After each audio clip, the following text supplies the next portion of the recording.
All right, wonderful. Good afternoon, everybody. Thank you so much for making it today's master class. Really, really appreciate you being here. We're going to welcome a masterclass expert in a short while, but I want to take these next 10, 15 minutes to achieve something very, very important. I see the greetings in the chats. Thank you, everybody. And so as I do this presentation, I'm going to ask Pragan to continue accepting everyone to join the call. So yes, welcome, ladies. Nice to see you all again. We saw some of you at the master class. We had the confidence master class, which was really, really amazing. Glad that that everyone took out such amazing nuggets and expertise and insights from that very engaging session. So without further ado, I had mentioned to you that I was going to be sharing the masterclass curriculum.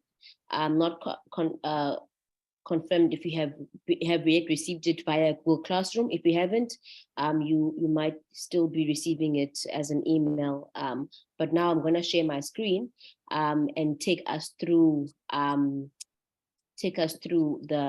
masterclass curriculum. So that's what I'll be doing at this point in time. Just give me a second. All right, pull it up.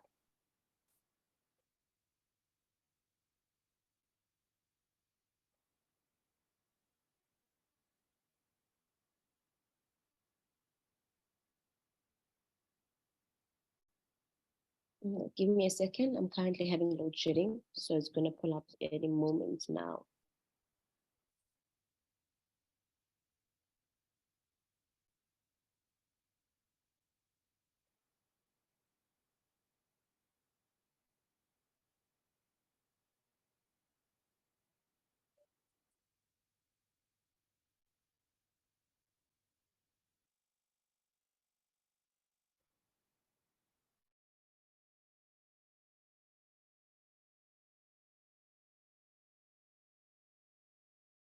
All right.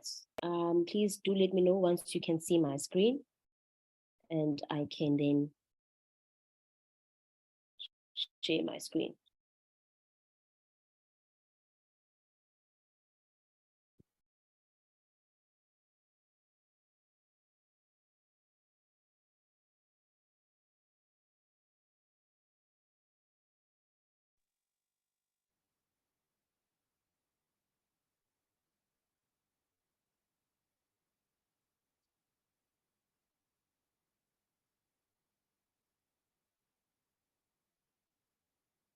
All right, my other.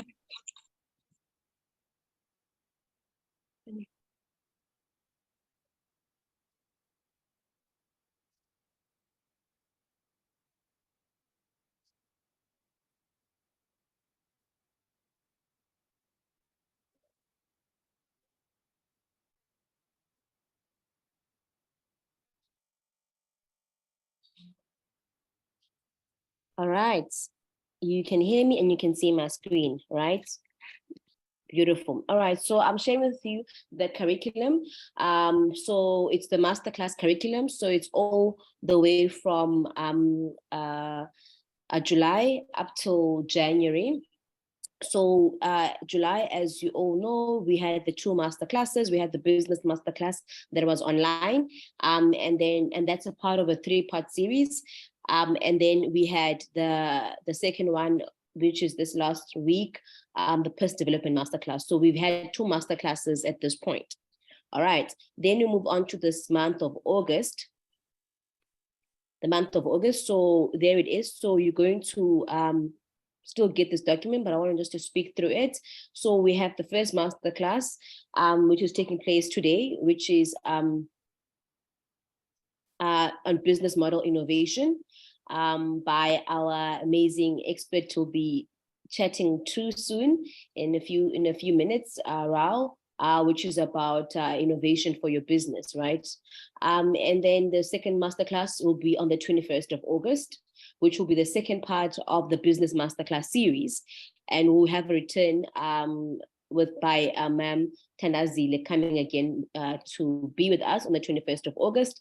That's again online. Then we're going to have an in-person women's business seminar and networking event, and that event will be attended by several speakers, various speakers. So that will be the first in-person masterclass for the month of August. Then we have another masterclass on the 28th of August, and that one will be online. So in this month of August, we have 4 masterclasses, a lot of them towards the end of this month, and 1 physical masterclass. Then moving on to September, we have the start of the online compliance series. That's going to be the 8th of September. So talking about income tax, payee, UIF, e-filing tax certificates, and on all of those compliance documents that one needs to have. And then that week, on the 8th of September, then the next week will be a follow-up of that masterclass, will be part 2 of that masterclass on the 15th of September. And then we'll have a third, so these all online, and then we'll have another online masterclass on the 18th of September, and that will be the third series, the third part of the 3-point series of Mem Tanazile, and that one particularly will be now after we had done the 2 masterclass on business plans. This masterclass will now be on company profiles, right? So we are doing 3 masterclasses with her, and the one has been done. We have 2 more left, and so on the 18th of September, that's when we'll have that company profile with her. And then we're going to have an online tendering masterclass on the 20th of September. So in that week, we have 2 masterclasses. It's quite a packed week. And then we have an in-person personal development masterclass with Judith Bernard on the 22nd. And then we have another in-person marketing strategies masterclass with Sammy on the 29th of September. So in September, we have 2 in-person masterclasses. In August, we have 1, which is more of an event, Women's Day, Women's Month event, series of panel speakers. And then September, it is the 2 in-person events. So in September, we have quite a number of masterclasses. It's quite a number of masterclasses. So it's quite, the program is definitely building momentum, as you see, as we increase in the months. And then you move on to the month of October. What can you expect the month of October? Month of October, beginning in that week, on the 4th of October, we have financial accounting and management by Nomfundo Kafesu on the 4th of October, which is about around how do you, start having effective bookkeeping, right, for investors. So if investors say, I've seen your business plan, I'm quite impressed, but can I see your books? Can you show me your financial statements and so forth? So that will be that masterclass, and that one will be in person. So October, we're beginning with an in-person masterclass. And then the following week again, we have another in-person masterclass. And this masterclass is unique because this one particularly is going to be tailored for those in the NGO space. A lot of the work we do is maybe for those in the for-profit space. But this masterclass is special because it then takes a deep dive into supporting and getting into those who have NGOs. And I think even if you don't have an NGO now, I think it might be definitely worthwhile for all of us to connect and hear about that. If those who would like to go into philanthropy, you'd need to know like what are the differences that one needs to fully understand in terms of how do you fundraise in the NGO space, how do you do that? So that will be that masterclass for the 11th of October. And then on the 13th of October, we have a personal development masterclass. So October, we already have 3 already in-person masterclass. So the masterclasses in terms of in-person, they're incrementally increasing, right? The in-person engagement. So just also be alert of that. So as much as you're taking notes of the dates and the topics, but also take note of, is this masterclass online or in person? Welcome for those who have just joined us. I'm just going through very, very quickly on the masterclass curriculum for our time together, and it will be sent to you on Google Classroom. So you're going to have this exact document with you. Hence, I'm speedily go through it so that we can get enough time for the masterclass. So please pick out those two things: the dates, the topic, and also if it's online or in person. Very, very important. And then we have the online compliance series masterclass. So yeah, so on the 17th of October, right, we have an online. So this now is the third part of the compliance series. So you would have had the part 1, part 2, and now this will be the conclusion of the online series that we'll be having with the same expert. All right, awesome. Then moving on, we have the beautiful kind of initiative, and this initiative is led by the foundation, the Dream Factor Foundation. And so this one is the Pay It Forward initiative, where you all will be getting an opportunity to engage and inspire and share some insights with young women. These are 18-year-old girls who are in matric, which is their last year of high school, and it's that season where they're about to go and write the exam, right? So we'll have that interaction. We'll be facilitating your interaction with them. And so it's basically paying it forward. How do you inspire the next generation of women leaders?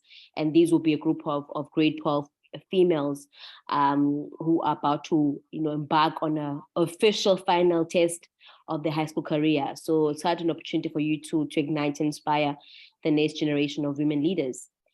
So that'll hold on the 20th of October. And then we have another in-person session, which is the last session of the marketing strategies, right? So we'll have 2 of those, and this will be the last one closing up that series.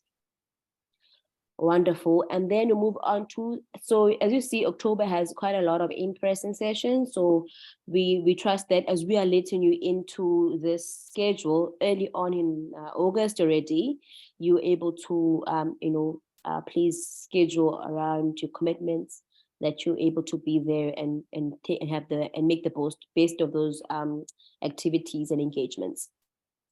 All right, so in November, we have a first session. It's on personal development session. So as you might also pick up that each month, we have a personal development session that we will have, and all of those are in person on the 3rd of November. And then we have the first of its kind, then online digital presence series by the Do Digital team on the 9th of November. And so this will be talking about introducing you to those concepts of digital presence as a business. And also you will be helped to access platforms such as Google My Business. So after these sessions, your business should have those things marked. So if you want, if you didn't have that product after that session, your business should have had that product active and working your business. So we look forward to that very practical and a very, very positive session in terms of that it will actually, you will immediately have that return of access to those products. And then the second session, which is the following week as we build momentum, will be a course teaching you how to have a website. So some of you are not yet in a place where you can hire a company or individual to create a website for you. So in this session, we'll actually be teaching you how to create a website for free, right? So again, out of that session, you should be able to create your own website, right? So this is all of these tools we're giving you to make sure that digitally you have a strong presence. And these are the skills that you can use for your business as well. And then, yes, and so now towards the end of November, we'll be shifting a lot of the focus as well into preparing you for pitching, right? Which is the art of any business owner, is constantly pitching your business to investors, constantly pitching your business, so that you can have people come on board and access capital. So we'll have the pitch series, and this one will be online, and also those will be online, and we might also have some physical engagements as well. And then in these sessions, you also get to get the templates of the pitch, preparing you to pitch for actual pitch in December, and for the other team in January. So you also get those templates on how to do a great pitch deck, right? What do investors need to know about your business in 5 minutes? What slides and what content should you have? That's what will be the session about. And then on the 24th of November, we'll be doing something great. We'll be having a workshop on around 50 days of activism, which starts on the 25th of November. So we'll have a launch for that, which is part of our gender advocacy work.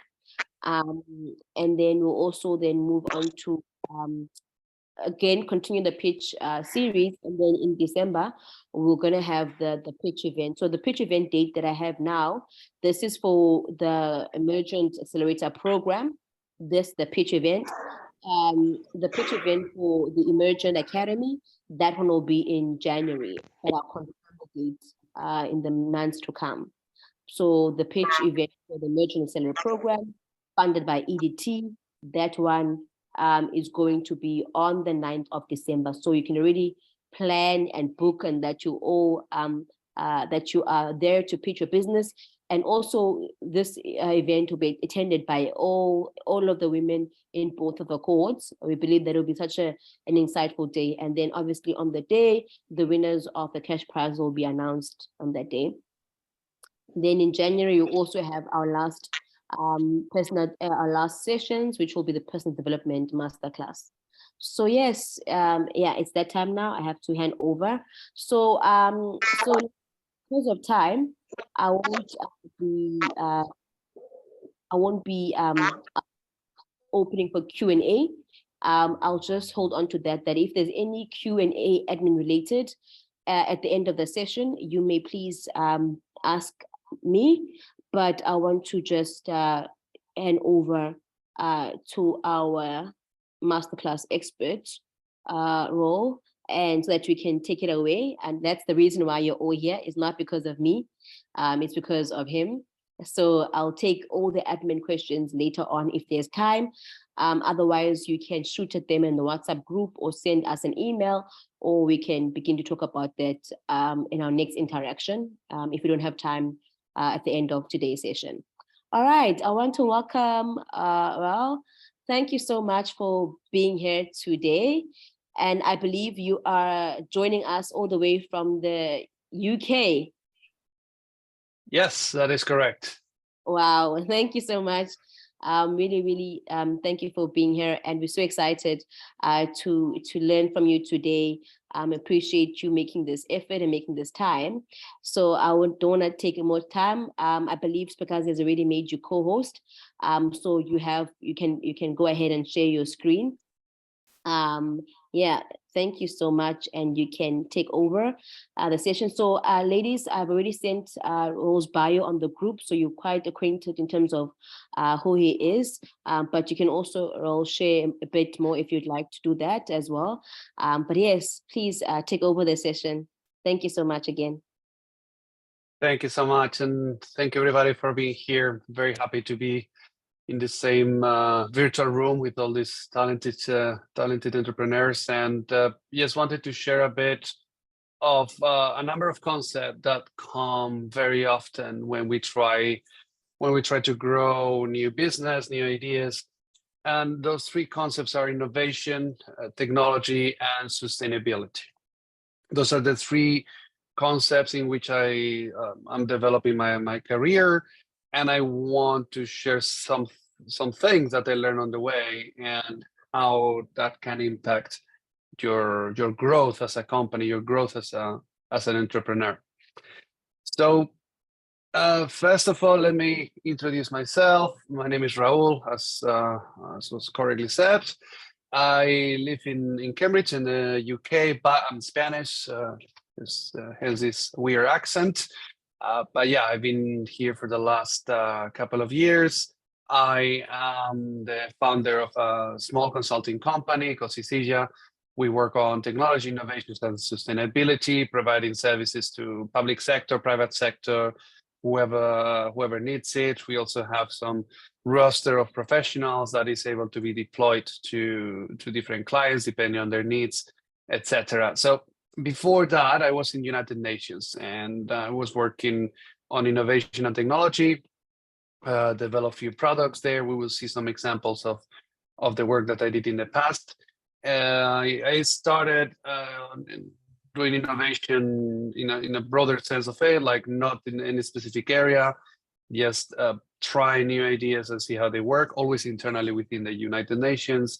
And eventually I moved into tech and digital products, which is my current focus. But we will see some examples of different types of innovation today that I could share with you from those years. And yeah, this is a bit about me. And now we can move to the summary of the session. So we will talk a bit, sorry, well, not a bit. I think innovation would be probably the key topic today. We're going to see how can we apply general concepts of innovation to our day-to-day work and try to structure our minds around like how can we make innovative ideas thrive within our organizations and beyond.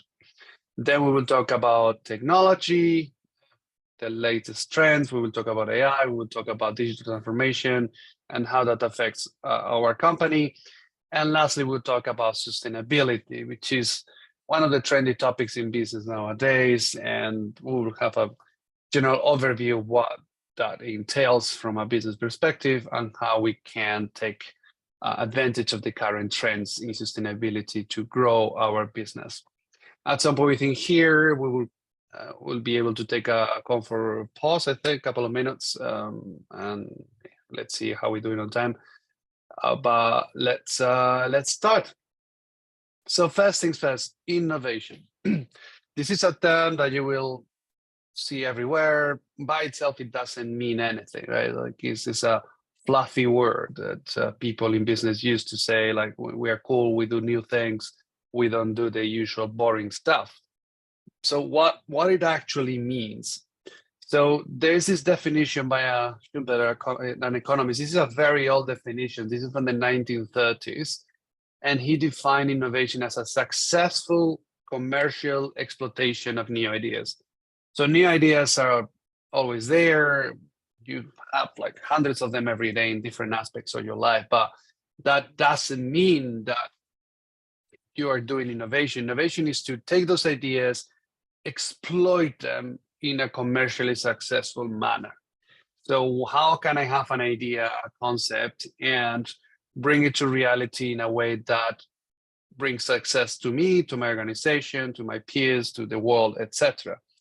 And that can be done in many ways. It's not just like inventing the iPhone, right? And there are many more ways of doing innovation. You can focus, of course, in creating a new product or a new software, new service, but you can also create a new process, how things work. We can make things more efficiently.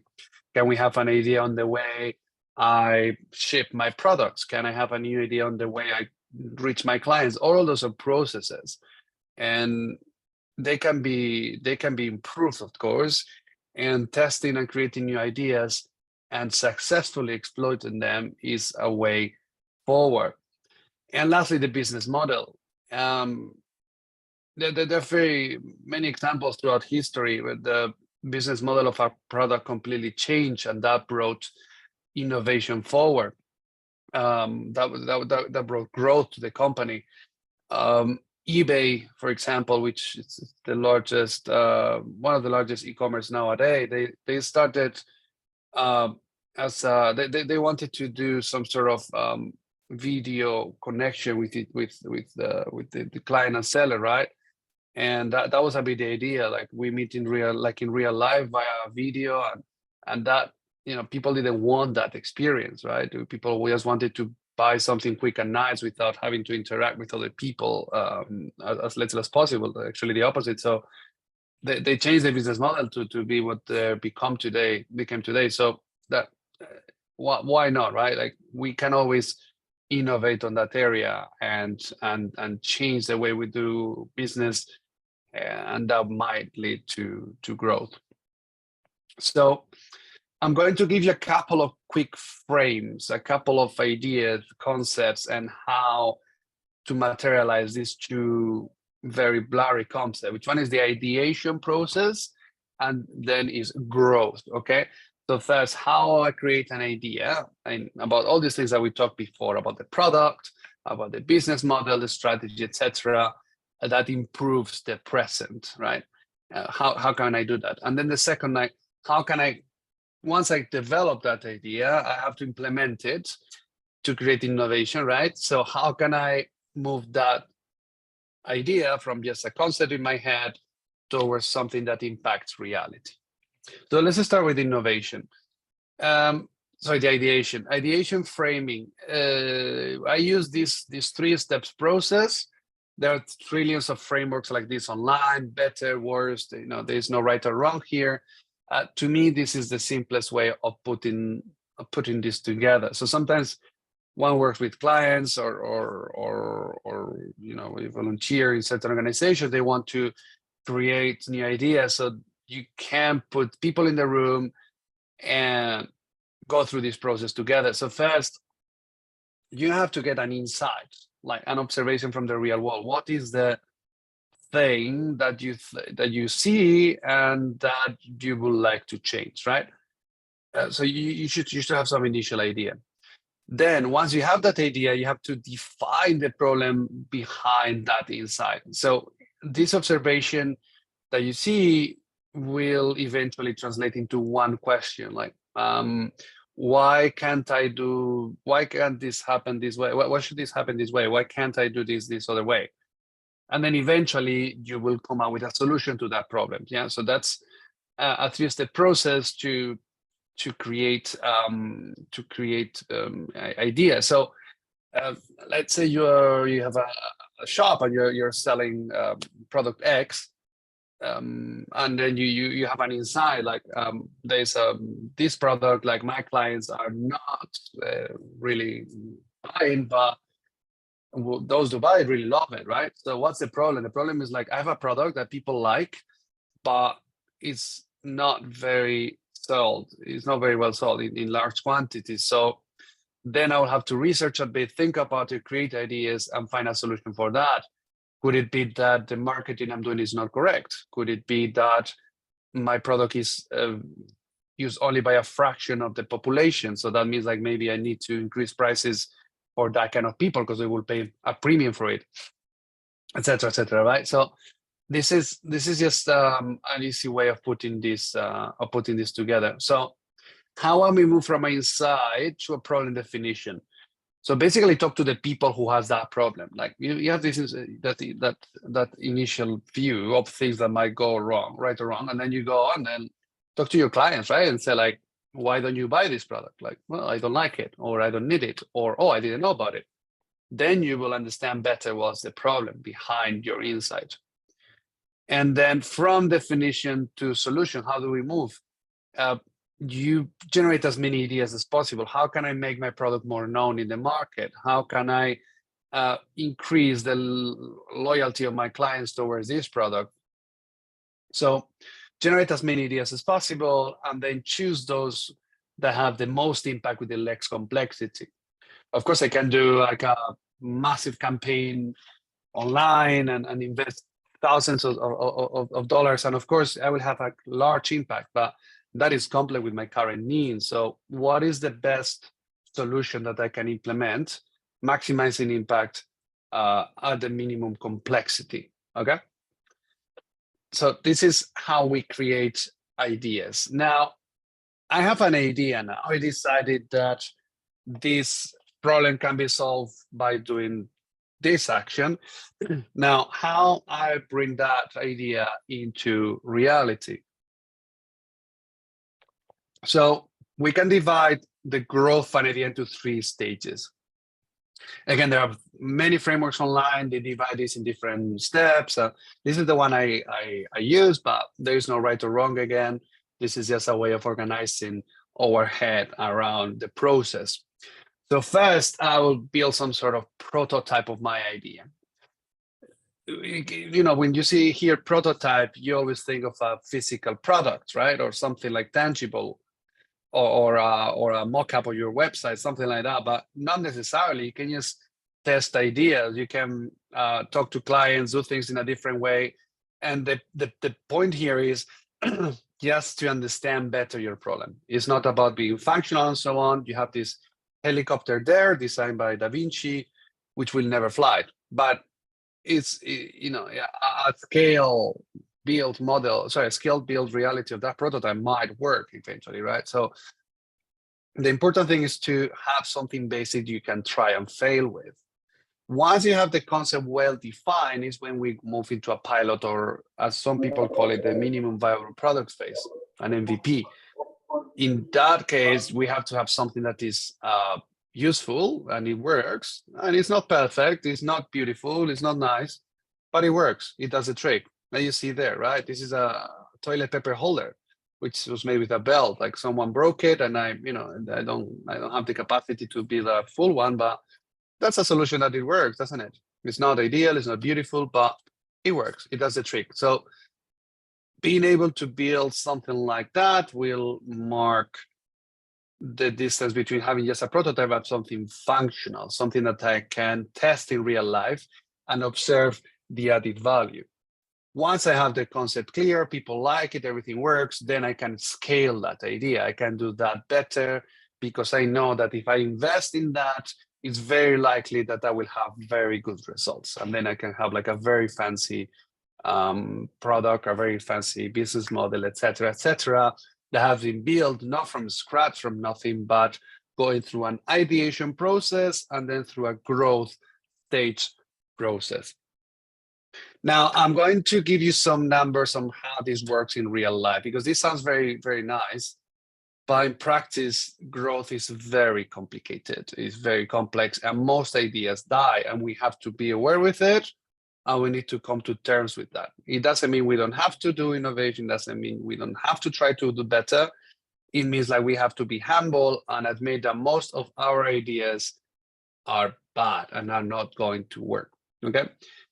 So I pulled some numbers from social innovation projects from an accelerator in the UN, because that's the numbers I had access to. But if you go to any other source, you will find very similar numbers. So I have an idea. I did all the ideation process, right? And I came up with an idea, and eventually I built a prototype. So that prototype would only move to a pilot phase in 7% of cases. So it's less than 1 in 10 that will actually move into a pilot. And we're not talking about just an idea. It's an idea that has been somehow tested, a prototype. So 90% plus of my ideas will just not even resist the test of prototyping it. And then from pilot, once I have a pilot and I test this minimal viable product, only 5% of those pilot, these minimal viable products eventually scale up and are commercially successful. So if you do the math here, means like less than 1% of prototypes or ideas moves into scale-ups and actually are successful. So it's 1 in 200. That means we have to think a lot, we have to test a lot, and we have to fail a lot. It doesn't mean we have to fail at scale and this compromise my whole business for an idea, but by incremental changes is when I can move from prototype to scale up and kill those ideas that don't work. But the good thing is like that idea in almost 200 that works out is a complete success, and it's going to transform my business and maybe beyond that. Yeah, that's why innovation is difficult, but also that's why innovation is the thriving force in business. We have to do this if we want to succeed. We just have to be humble and keep trying, and always start small, try small, and test. Now,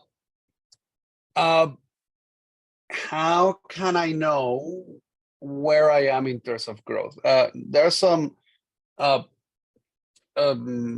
consultants here, like a think tank group here in Cambridge in UK. They developed this model that I particularly like, which is the triple chasm, they call it. So basically, it's a lot of documentation about it, but to simplify it a lot, there is you have to know what is your maximum number of user or clients, like how many people can I sell my product, or how much volume can I sell in a year in a maximum best case scenario, and then divided by how many people actually do it. So if I'm selling machinery for a very specific purpose, for like, I don't know, like water treatment plants, right? So I can sell it to water treatment plants in Southern Africa. How many water treatment plants are there? Like 100, 1,000, 10,000, I don't know.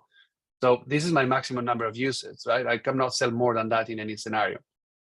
And now how many people are there? How many sales am I doing on my product? I'm selling to 10 of them, right? So let's say it's 10 in 1,000, so it's like 1%.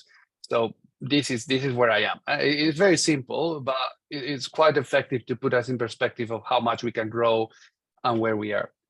So what they did is they took this data from like, I don't know, 3,000 products and services, and they discovered that the growth looks a bit like the one on the right. The left one is logarithmic, which is a bit distorted. The right one is how growth actually looks like. So for the very beginning, it will be like very small changes in this number. But then if you actually scale up an idea or a product or a service, is when you start seeing like, like innovation experts, they call this the hockey stick graph, in which it's very flat in the beginning, and at some point it breaks and start like growing. So you will not reach big numbers until you pass a threshold, which is in this case the scale up threshold that we saw before. These guys, they call it the chasm number 3, and things start like growing exponentially, and I start selling or providing services more and more or whatever I'm doing, and that's where I know I'm growing, right? So in the beginning, the growth will be very slow. That doesn't mean it's not happening, because it's at smaller scale, but we have to be aware of that's very likely what's going to happen. This is numbers from like thousands of companies all worldwide, and it's not always the case. There are many outliers, so this is not you necessarily, but this is the average. This is what normally growth for a new company will look like. How that affects my work, my day-to-day work. You have to know in which part of this curve here you are. Am I doing a pilot? Am I doing a MVP? Do I have already something that I can scale? So, and in that case, there are different parts of the work within your product or service, whatever your company does, that you have to focus on here. So there are different activities, right, that you have to work on. And I'm not going to explain this whole graph. It have more information there in the website that I put up in the upper left corner. But basically, it tells you different activities in a business, like distribution, marketing, and sales, define your customer, strategic positioning, marketing, whatever, IP management. And the bars represent like how much attention do I have to put into that part of the business, depending on which part of the growth I am. So if I'm in the beginning with a very early stage product or service or idea, it doesn't make much sense to start thinking about my business model. But if I'm growing the product, then it makes a lot of sense. And the opposite for developing the technology or the product or the whatever you're doing, in the beginning is where you have to put all the effort there. When you're in scale up, it doesn't make much sense to spend time on that. Okay. So again, this is a very generic model, but it puts things into perspective and also gives you a hint of where you are. And now I will give you some examples of real life innovation. These are UN projects, so that means they were non-for-profit. We were not looking for profit here at all, but it gives you a good idea of how growth happens in real life and how failure happens in real life. So the good thing is like you fail, but if you know how to learn from those, then is when you're going to do it better next time. As I said, it's 1 in 200 chances of an idea growing. So you have to fail a lot, but it's not just failing, it's knowing why you fail and knowing what went wrong and come back and do things better, right? So I can give you some examples. This was during my time in Malawi. This is 2015. That's me when I was younger and better looking, but like time moves for everybody, I guess. I was working in a UN agency. One of the projects we had, it was building schools and so on in rural areas. The inside were like I was seeing a lot of women hired by the contractors that we had there, by the construction contractors, and that was quite unusual. So I went through the records. I saw there was like 10 to 50% of the labor were women. If you know construction industry, I think the numbers are around 1 to 2% in any country in the world of women working in construction. So that was puzzling. So what's going on here? Then we went there with our gender expert. We talked to them. This is what you have to do when you have an insight. You talk to the people. Most of them were like people that had like family challenges. They are alone, growing many children, stuff like that. So they really were in need to find a job. They found it and it went well. And the contractors were very happy with them. They're very hardworking, very responsible, very skilled. So then it seems like easy match, right? Like you have a lot of people that are skilled that want to do a job, and there is a demand for that job as well. We have like there's a country that was growing very fast at the time, so there was construction in every village, like new houses, new schools, even the roads. So yeah, then the problem statement here, the question was like, how can we support these rural women to get more and better jobs in construction? Because we saw like all of them were doing unskilled work, and we thought like they would be very good carpenters, very good plumbers, very good electricians, right? So we were thinking about what to do with it, and then we said like, okay, we talked to the government.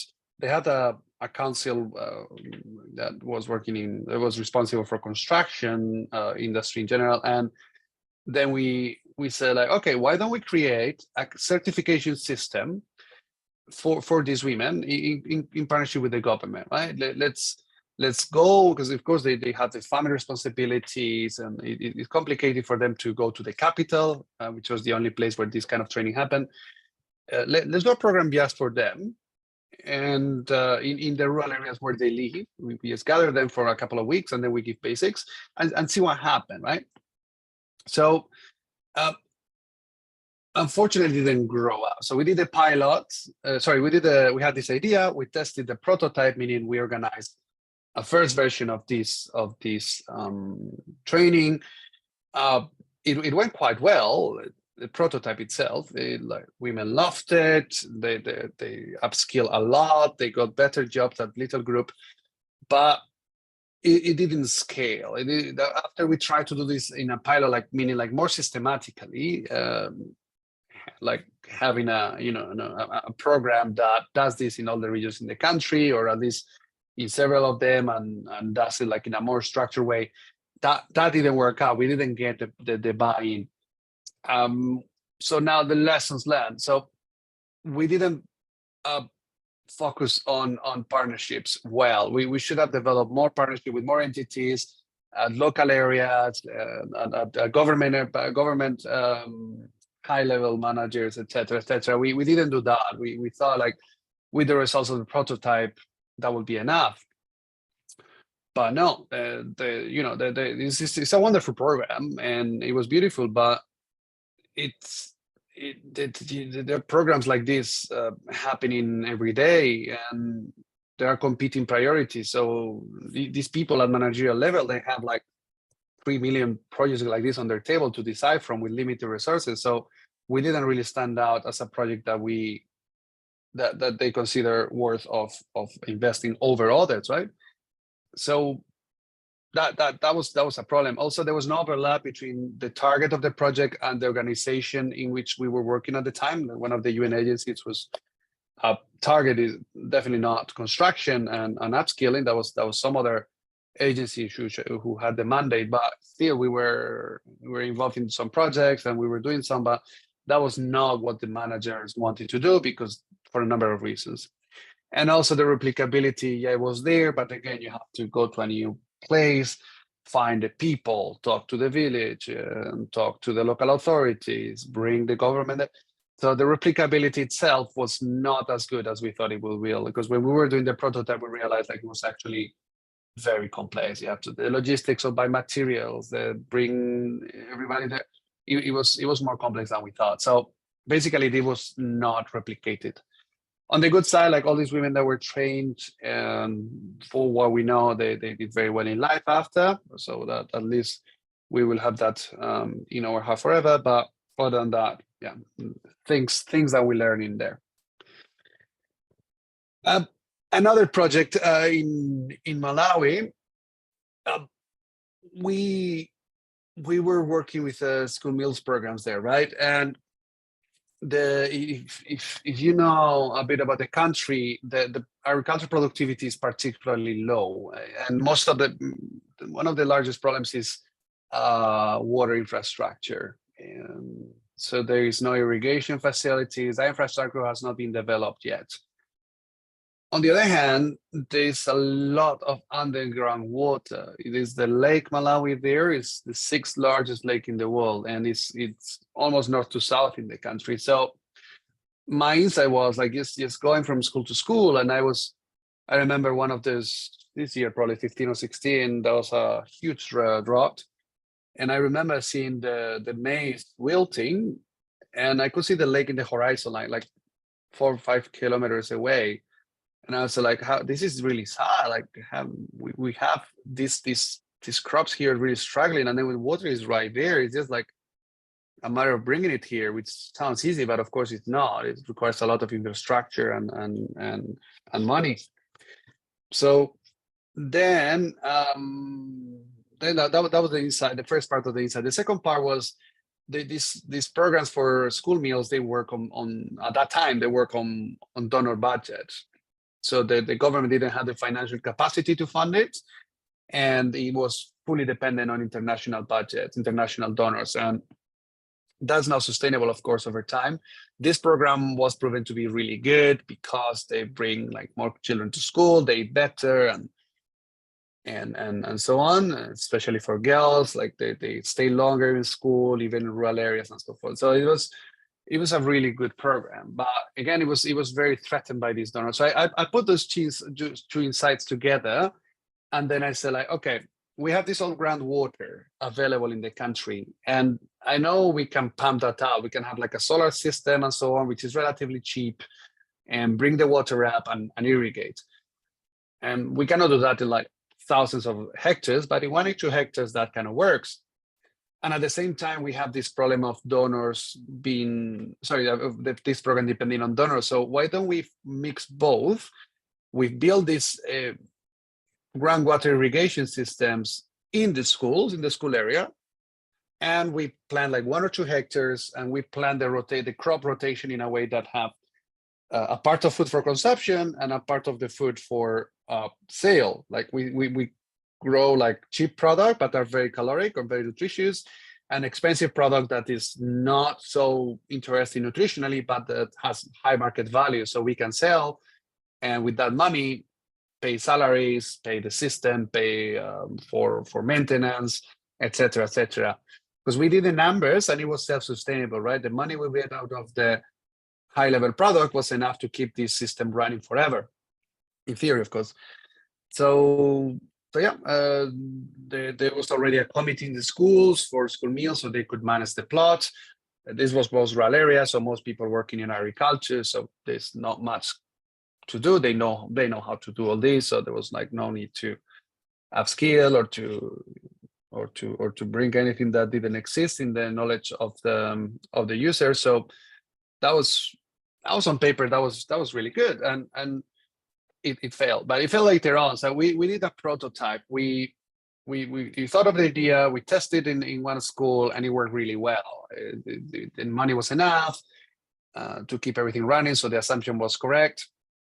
We got very good feedback from people in the villages around, because they had like some jobs creation, they had like food surplus, and the school was very happy as well. So it went really well, and there was no gaps that we thought it will threat the program. So we started a pilot, and we did it in more schools in different areas with different characteristics of the school. And then it is when it failed, because this on the ground was good, but again at management level that didn't work out, because once this pilot finished, there was no continuity. Even if the numbers were really good, we had enough cash for the school to manage itself, and we had signed contracts with agricultural providers to get all the product that we produce, etc. But I left the country, and then some people changed, so the new managers didn't see this project as really interesting, and that was on us, because we didn't dedicate enough time to explain and prove what are the benefits of these projects, right? Politically, there was not so much will. They have a lot of priorities competing with this more traditional ideas, and like let's do this process the way we always did it, right? So there was not so much incentive, and we didn't dedicate enough time to do advocacy towards this project, and why it's important, and why if we do this at scale, we can have like thousands of children coming to school more often, and more agricultural development in rural areas, etc., etc. So unfortunately, it didn't happen. And one lesson learned as well is the timings. When you do this within a big organization, is the timings of the organization itself. And when you do this by yourself, is moving faster than what your clients or your donors or your investors can take, right? You have to time things well with managerial priorities, with economic cycles, everything, to be sure like you are doing the right thing at the right time. So after failing for the second time, I moved to Rome, to the headquarters of the agency I was working at the time. And I was working on an innovation project, and then I had an idea that will help school meals program around the world. So I was learning, again, because I did several programs already that failed. I learned a lot. I learned like how the school meals program, I'm an engineer, I didn't know anything about school meals or nutrition, nothing like that. But because I had done several projects, I started to learn about it. I read a lot of papers. It's everything online, so it was quite available. I learned the cycle of maize. I learned like what's vitamin B12. I didn't know anything of that, but over time you learn. And then one day I was when I was working in these headquarters in Italy, I realized that we can actually change the way school meals is done, not necessarily by planting, blah, blah, but readjusting the rations, right? Why do we have to have like 120 grams of rice and 30 grams of black beans instead of, 100 grams of wheat and 40 grams of spinach? It's just not a random decision, but there are many options there. Nutritionists struggle to choose the best option because there are too many, right? And then I realized I can put all this into numbers. As an engineer, I knew some math. I went back to my calculus books from undergrad, from like 15 years before, and I got some equations, right, blah, blah, blah. So eventually I developed this software that uses like AI optimization, mostly maths, to optimize these rations for school meals, right? So basically, nutritionists in governments, they use it. They put whatever is available in the country into the food that is available into the database, and then they tell the tool, I want a meal that is this nutritious and it has these ingredients or these recipes or whatever, and I have this much food coming from small farmers or whatever, right? And then based on that, the tool calculates the best option for that and gives you an output in the shape of a menu. So that is the basic functioning, and this one actually worked. This one wanted to scale. And we did a first prototype that was absolutely horrendous, but it did the trick. So we got a bit of seed funding to build a first application, and we built a pilot with it. We piloted in one country in Asia, and we got like 20% savings over the current menu and more nutritious. So people were very happy. And then we got a bit more funding, and we managed to create a fully fledged software that eventually scaled up. So nowadays, this software is feeding 4 million children every day in 4 continents, and we have over 30 countries right now that are adopting this software. So that was the path from failure to, let's call it success, at least a product that scaled. And why this project worked and the others did not, right? That's the question I've been wondering all these years, and that's what I want to learn more and more, and that's what I'm sharing here with you today. So the first lesson was to start small and grow at a sustainable pace.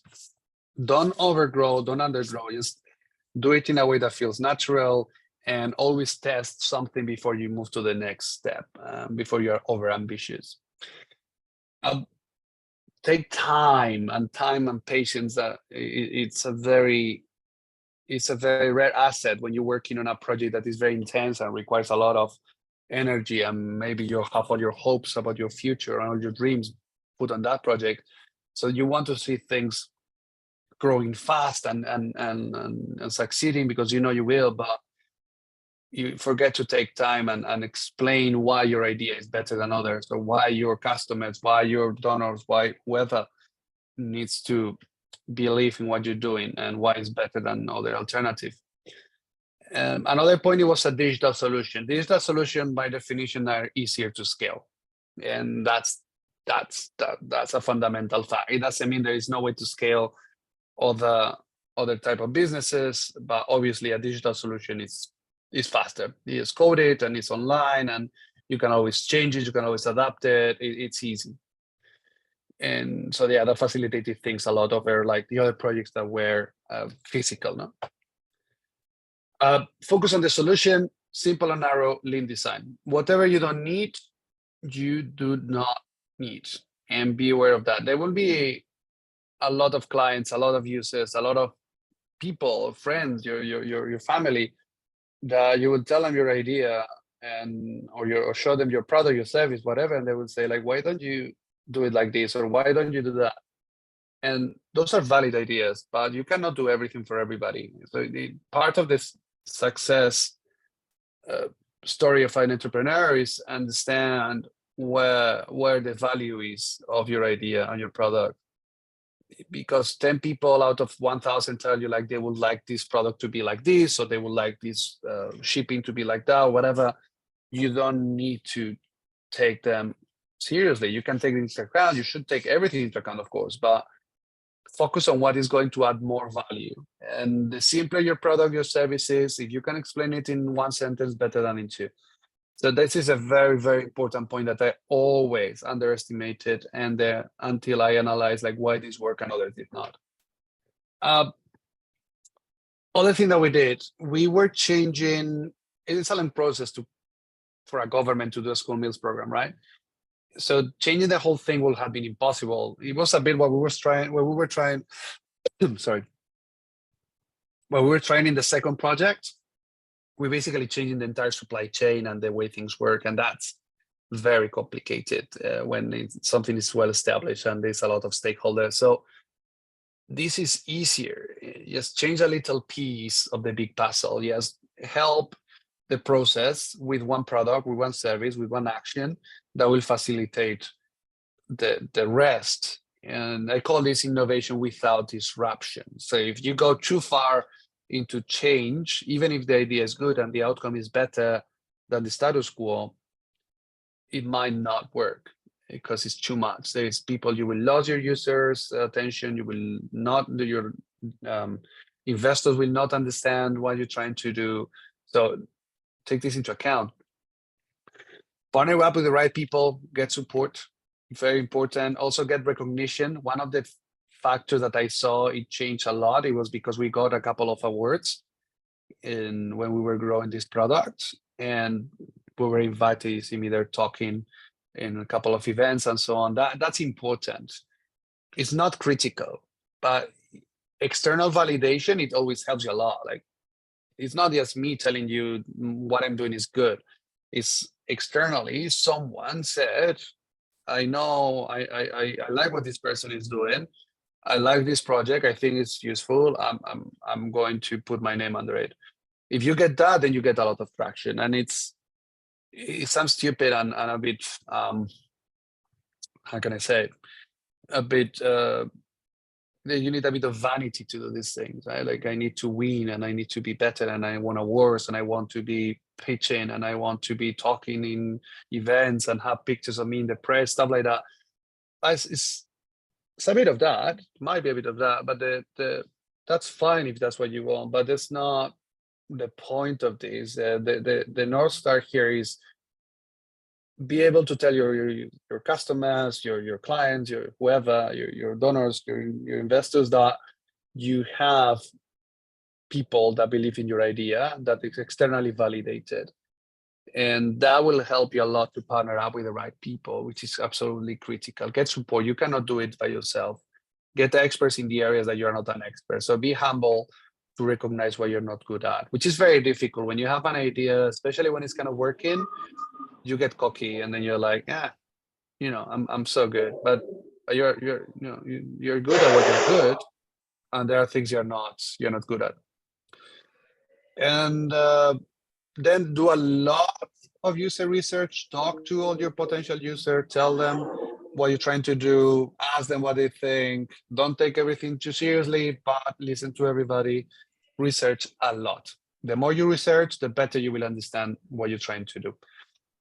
And lastly, but the most important, don't give up. There will be moments in which you think everything is over and the idea has failed, but it's not necessarily the case. You have to keep working and keep believing, and just be aware of where the limit is. But at the same time, don't let like a bad review or a bad feedback or a setback let you down. There will be many of those, even in success stories. So don't give up. Okay. Lastly, there's a couple of concepts here that I want to, so I think I swapped the slides here. So a few important concepts I want you to be aware of. The first is the path to innovation. Basically, there are two things, or two ways of doing, implementing new ideas. One, you get a concept, a feature, an idea, whatever, and then you do incremental changes over it. So I have this new system in my e-commerce that does X, and then I'm going to improve it a bit, and then going to change it a bit, and so on, based on feedback. That's one way. The other way is more disruptive, which is trial and error. So that means I'm going to try this with your users. If it doesn't work, I'm going to cancel it, and I'm going to do something else. In this second point is where most of the disruptive innovation happens, but it's way more complicated and way more risky. So you have to always know how to balance these things. Do you want to do something completely new and see what happens? Can you afford that? Or do you want to iterate an idea that you think is good and keep growing it and keep improving it? But take into account, like, you might be betting on the wrong idea. You might be incrementing and improving something that is ultimately destined to fail. So understanding which ideas are the good ones and the bad ones, based on everything that we talked before, it's absolutely important, I believe. And I think it's one of the keys to success. So always bear this in mind. Am I trying something, trying an error, or am I incrementing something? And if I'm incrementing something, is this the right idea? Now, are you doing a project? Are you doing a product or a service? What are you doing? And this is important, especially if you're an entrepreneur. I believe we are all entrepreneurs here, so it might not apply to you, but still, it's a good concept to have bear in mind. A project has a timeline and a budget, and it's tied to certain indicators, and you will have to respond to someone at the end of it. That's a project. You're delivering a product or a service, you have a life cycle. A product or service will start, will grow, will mature, will have a plateau, and then they will eventually die. So we have to know where in this life cycle are, what do I have to do to keep growing and to continue that path of growth. And there is no timeline for that. And this is really important to be into account. You will have goals, of course, and you will have targets, but look at the big picture. How is this concept going to evolve over time? And the second is, how am I going to make this financially sustainable? I can invest in the beginning and lose money. That is fine. That's going to happen. But eventually, I need to get money out of it if I want this to work. Someone has to pay for this. And if this has to survive, this has to, be a money out kind of analysis. So do your numbers, see how it's going to happen at scale, how many people are going to pay for you, for your products or your service, for your time, how much would they pay for it, and is that enough to cover your expenses? Do this in the very beginning and keep updating these kind of numbers. So if your idea is not so financially sustainable, eventually you will hit a wall. So just be sure you're projecting numbers correctly and that you know more or less where you are on this. This is something that we sometimes, it's very obvious, but sometimes it's overlooked, and we reach a point in which we see like the income doesn't really reach the payments that you have to do, and it's really not going anywhere, and it's the end of the road. Another concept is sales funnel. This is not sure this is innovation, but well, I decided to put it here as part of innovation for growth. There are many versions of this. This is the one I like. When you have a new client or a new potential client, they will normally go through this process. And you do this every day if you're aware, like to buy anything, any product, you're going through this process unconsciously. So first, that you have to make your client, your customer aware of that you exist and that you can provide this. And that's an activity in itself, and that has certain targets and certain ways of doing it and so on. That's one activity in itself. Reach out to people, make people know that you exist. Then is the consideration. These people will start thinking about what you do and will consider buying your product or service. And again, this has a different set of techniques and tactics. It's always online. You can research more. This is not a marketing lesson, but it is something that you have to bear in mind as well. Like, how are you going to put this funnel into your product and service? How is this going to work in real life? When this person considers to buy your product or your service, they will actually buy it. And that's a conversion. I'm getting a client and I'm converting that client into cash, into income to my company, and the wheel starts turning. And finally, I want that client to return to me. I want to make them loyal. And again, that's a completely separate process that has different target, different activities, and so forth. This is not really innovation, but I think it's a critical part of growth to understand this, how it works, and where you are and where your clients are. You can do a mapping of this.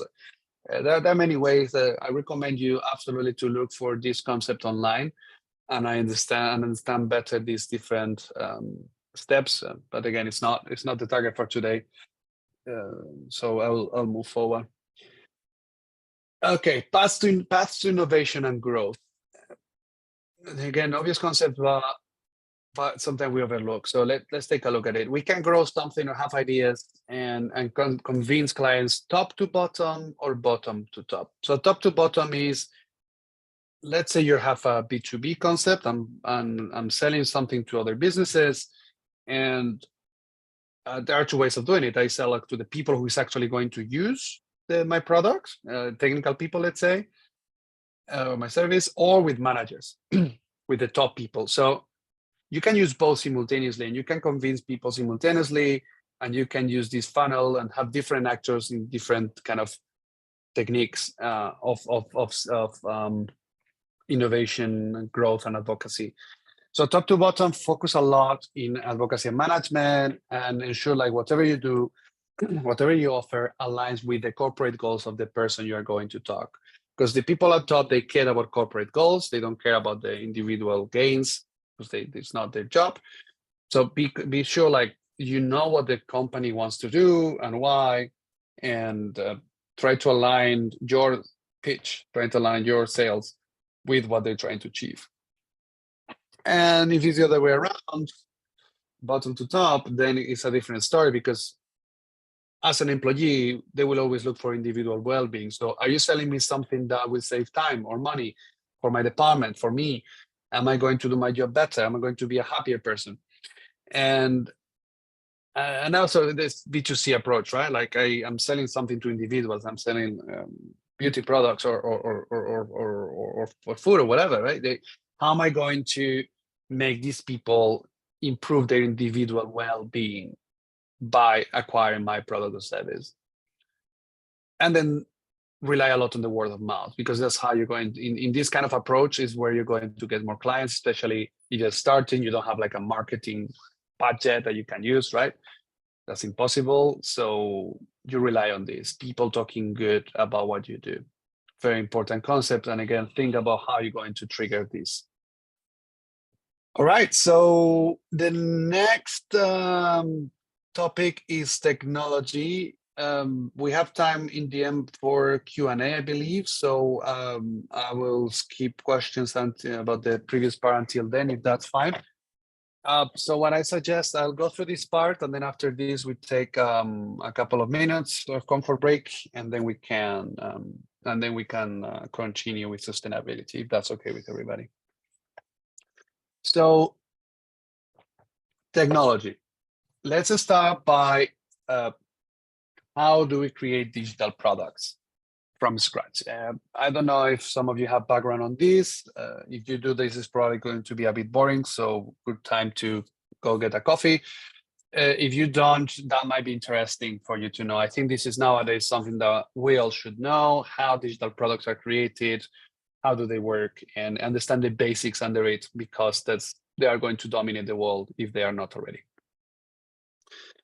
The first thing we have to understand is a very difficult process to create a digital product, because it's something that is not tangible. It's something that is difficult to conceive from the beginning.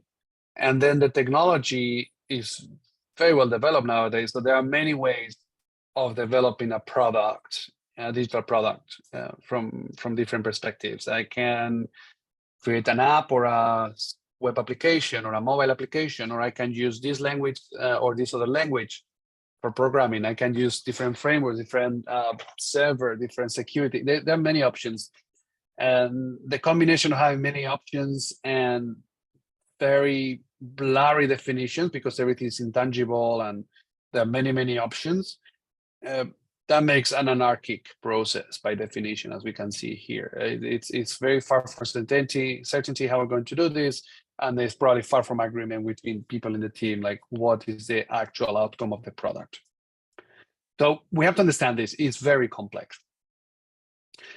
Sorry, the part of here in Spanish, I realized a usual technique that we use is agile. It's a project management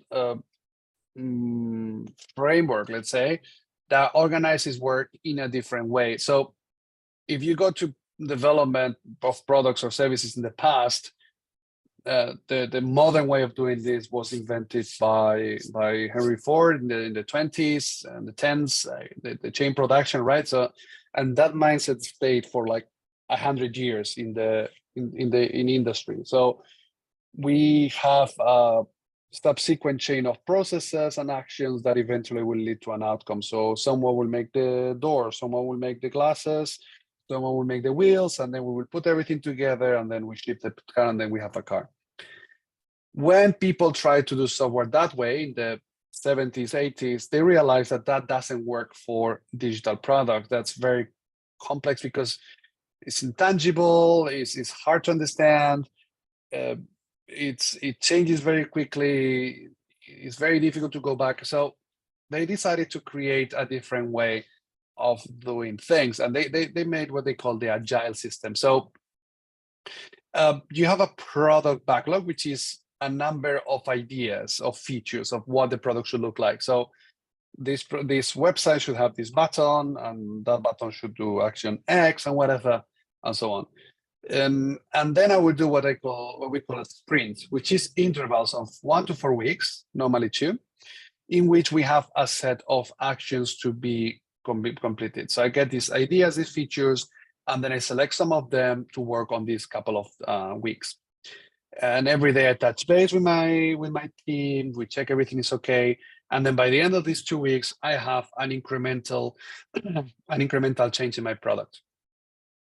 And then if that I'm not happy with that, it's very easy to revert because it's only a couple of weeks of work, and so we can pivot, we can change very quickly. If I do like 6 months of work and then I evaluate what I've done, then that's not good, because that means like it's very likely to fail, because as we say, like we have very complex and even anarchy project to do. So let's give us some flexibility and let's do incremental improvements of the software. So this is normally how it works.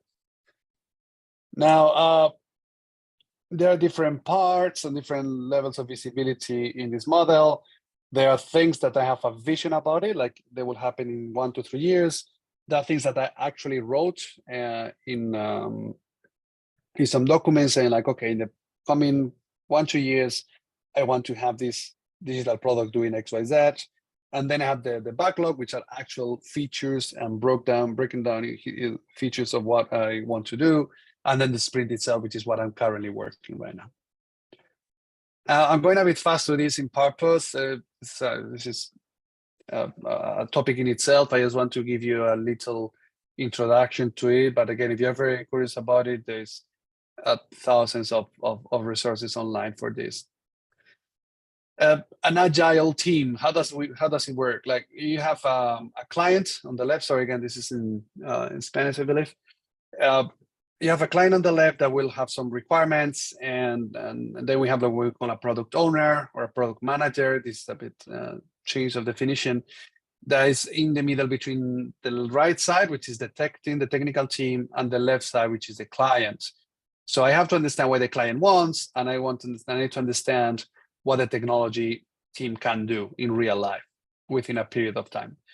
And then the technical team has 2 parts. There's one Scrum Master, which is the one organizing the work of the developers, and then the developers themselves. So let's say the Scrum Master is kind of the coach of that team, and the product owner as like the owner, as the name says, of that team. So the owner needs to ensure like the client has what they want, and the Scrum Master that whatever the product owner decides is delivered on time. And they all is back and forth. You'll work like a team, and you discuss, and then you have idea flowing and so on. So there are many processes internally here, but this is more or less how we develop digital products. Now, let's talk about the main training technology, which is artificial intelligence. I think everybody has heard about it. And again, if you're familiar with this, time for tea. If you're not, please bear with me, and I'll give you a little introduction of how AI works. So the first thing, and again, this is a very, very, very, very shallow and superficial introduction to the topic. I am no expert on it by no means. I work in several projects with it, but I am in no position to break down the technicalities of this technology in itself. But I think I'm capable to give you a shallow understanding of how this works, which is probably enough if at this point, if you're not working in this field. So first, there are many types. AI is just a generic term for different technologies. It's just kind of a buzzword that we use for many different things that are barely related. Like you have the machine learning, which is what we're going to look into, and neural networks, which is a type of technology. Then you have like AI in robotics. You have like AI applied to camera devices, to visual recognition, etc. You have natural language processing. There are many types here, and most of them are really unrelated to whatever we're doing. But I think the concept of machine learning, I think it's important to understand how it works and what's the benefits of it, but also its limitations, which is still many at this point. So this is a bit complex of a graph, but the idea is more or less simple. Let's say I'm doing image recognition software, right? So what I would do is like I create like different variables there. So I say like, okay, I tell the machine if the pixels, if this image shape in this way, then that's one variable, right? Like let's say if I understand like there's a wing, that's one variable. Does it have a wing? If there are these kind of colors in the pixel, that means something else, and so on. So there are many variables, right? And we can use this with an image, but we can do it with a text or with a number or with any kind of data. So that kind of tells the machine the different variables, so the different things that can happen in an image or in a file or in a text. And then there's a lot of mathematical equations there trying to put that into equations, and then that equation will output something. I would say like we'll give you a number, and then depending on that number, you can tell the tool, okay, this is a bird. And then the tool understands that these variables correspond statistically with a bird. And otherwise, it's not a bird, it's a dog or a cat or whatever, right? So it's just a matter of having some sort of data, divide it into variables, and then the tool does all the technology that someone has to develop, of course, does all these equations, and then eventually you have an output. And that output is supervised by a human and tells like, okay, this is a bird, this is not a bird. And that's how that equation keeps adjusting itself over time. And eventually we get better and better rates of success in this technology.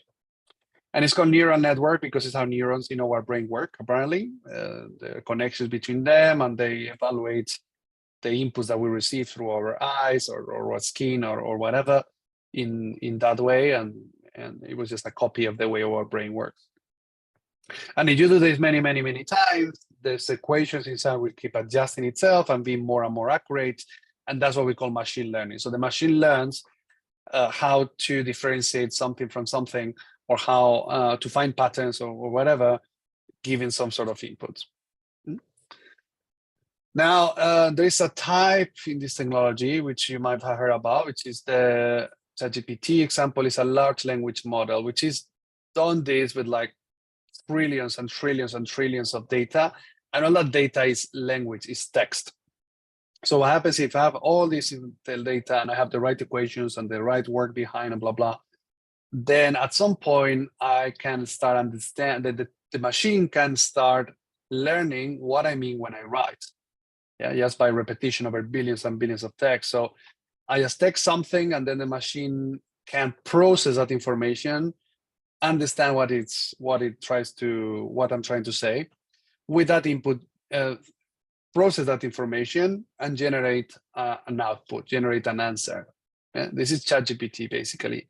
So what we see here is nobody thinking, it's just a tool looking into trillions and trillions and trillions of text examples, and then giving back an output, giving back an answer based on that text. So nothing that is written there is true, it's just like text.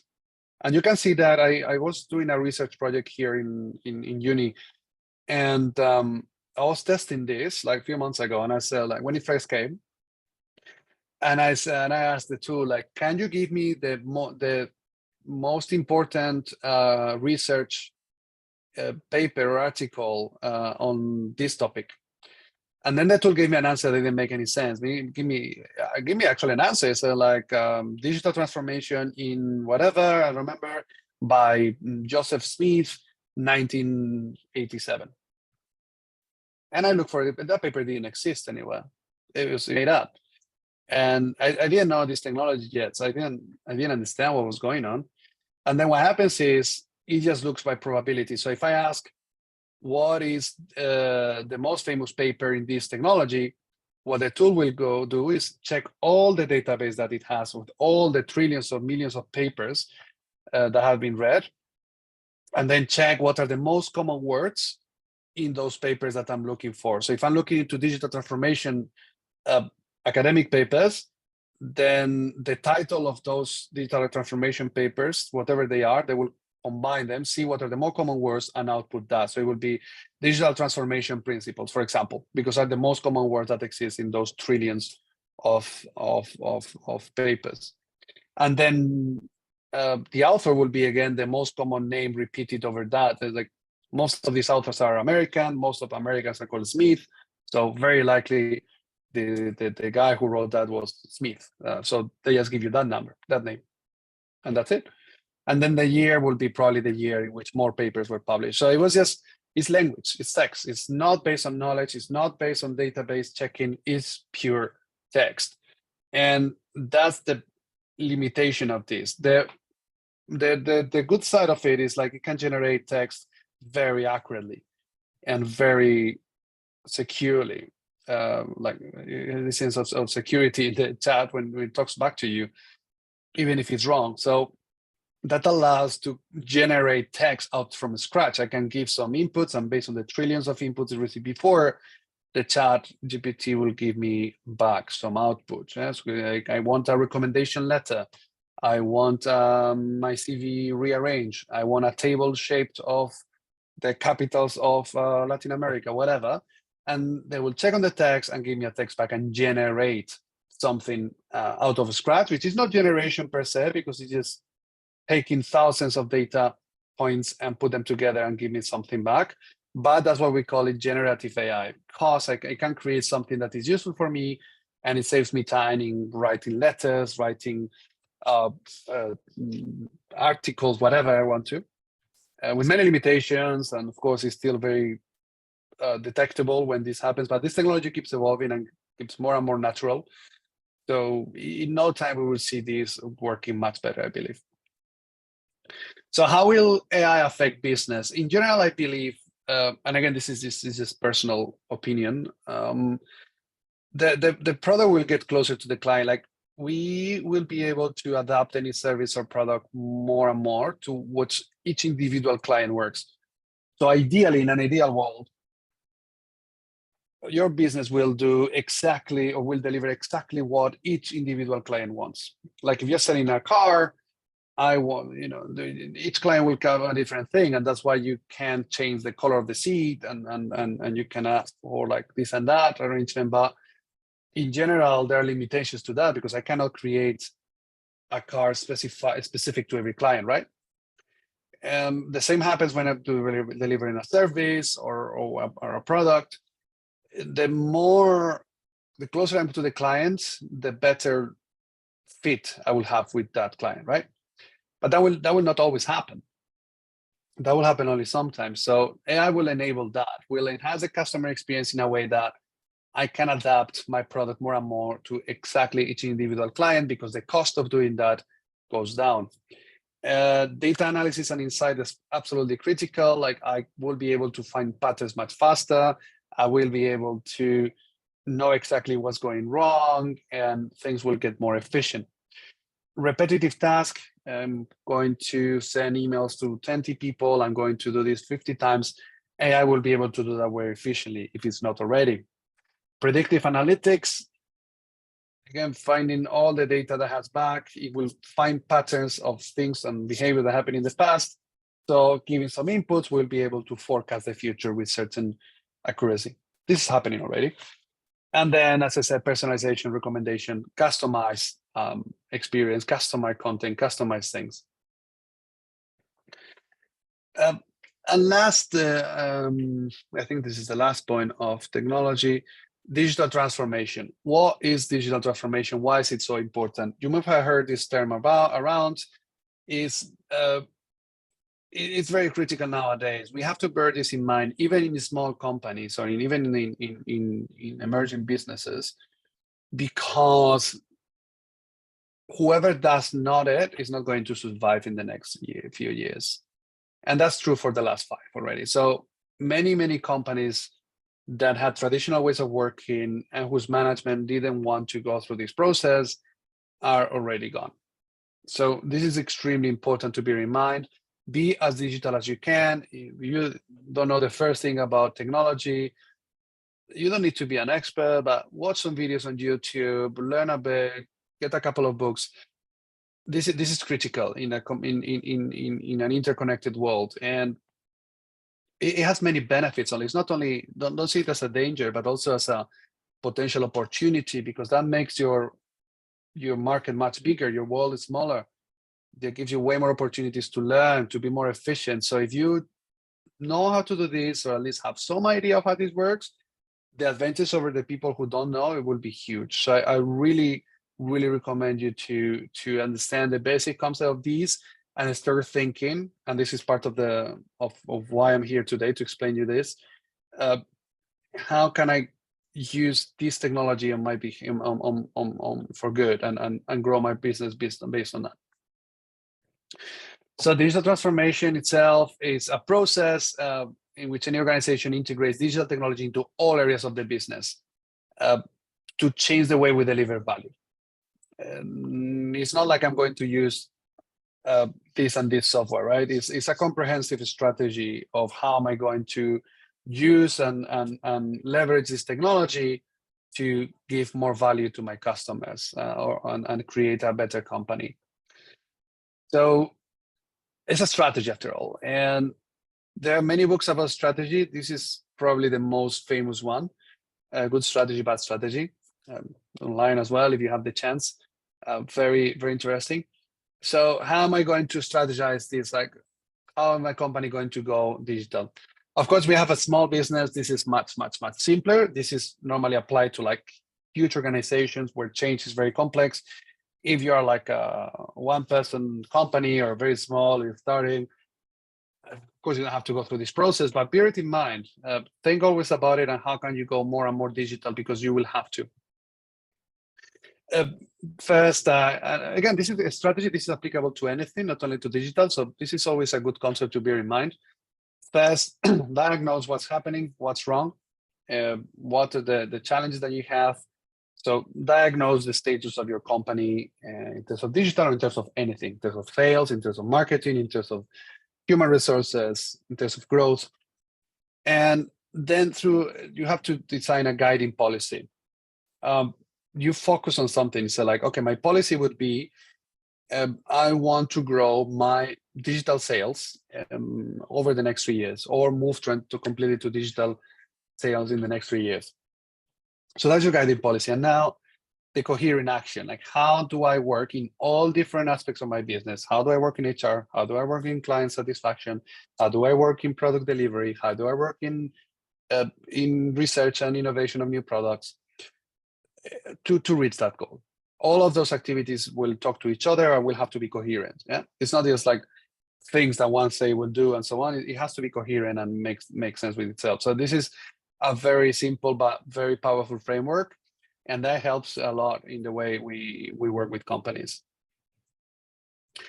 So yeah, there are different processes. It is more or less the same thing, like understand how they benchmark, plan, blah, blah. This is another way of doing the same thing. So this is the process that we have to follow in practice. And then again, understanding that this affects many different areas. It affects the business model, but also the process, the culture, or the market in which we operate. So that was all the technology. I think we're a bit so we can't talk short on to time. Bye. Hello? Yes, okay, sorry. Yeah, someone else was muted. Sorry about that. No worries. Siva, I think in that I'm a bit overextended myself, so maybe we can go on with the sustainability part and we skip the pause. Is that okay? Yes, that's totally fine. Thanks. All right. All right. Sustainability. Again, a very fluffy concept in most cases, but a trend, something you have to understand what it is when people talk about it, and something that you need to learn how to leverage in your favor. So what is it? I'll define it in two ways. Sustainability comes from Latin and comes from sus, which means above, and tenere, which means to keep or to stand or to push.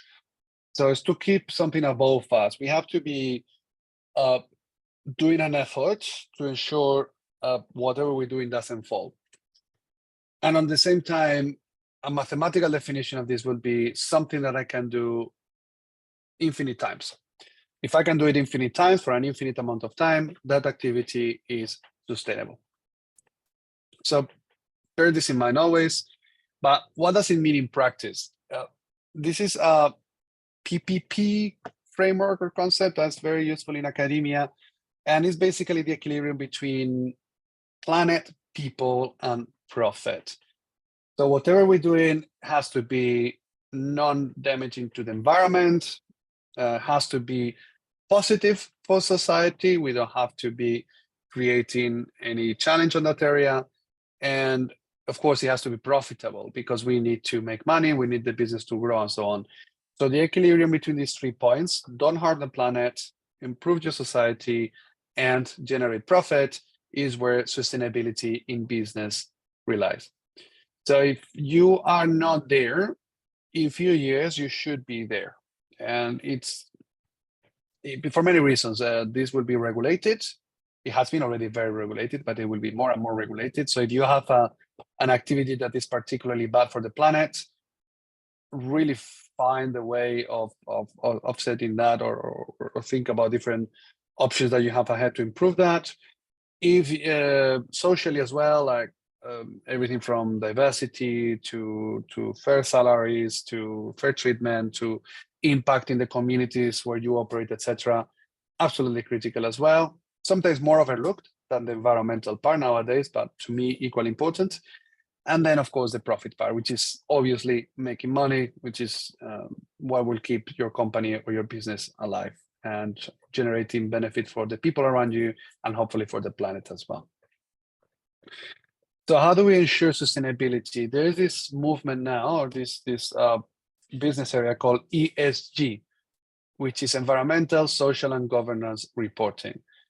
Most companies now, the big companies, are now asked to develop this kind of reporting and report like what's their impact in the environment, what's their impact in social, those are the 2 other P's, and then something cross-cutting, which is the governance, like are we doing business ethically? Is my board independent? Are my executive overcompensated, etc., etc.? So am I doing things right? And the social side, like am I giving equal opportunity for everybody? Of course, health and safety, human rights, blah, blah, blah. And environmentally as well, like how am I performing in terms of biodiversity, of impact, carbon intensity, environmental impact, etc. Big companies are obliged to report this. Eventually, all companies will be obliged to do this. If you have something like this, an ESG plan, even if it's like very limited and very short, but gives whoever reads it the impression that you're actually trying and you actually want to do things well and are careful about sustainability, that will put you in a very good position with donors, that will put you in a very good position with society, with investors, with anybody around you, even with your clients eventually. And this is more and more and more important, both financially, as we will see in a second, but also societally. More and more clients will demand products and services from companies that are strong in this ESG reporting.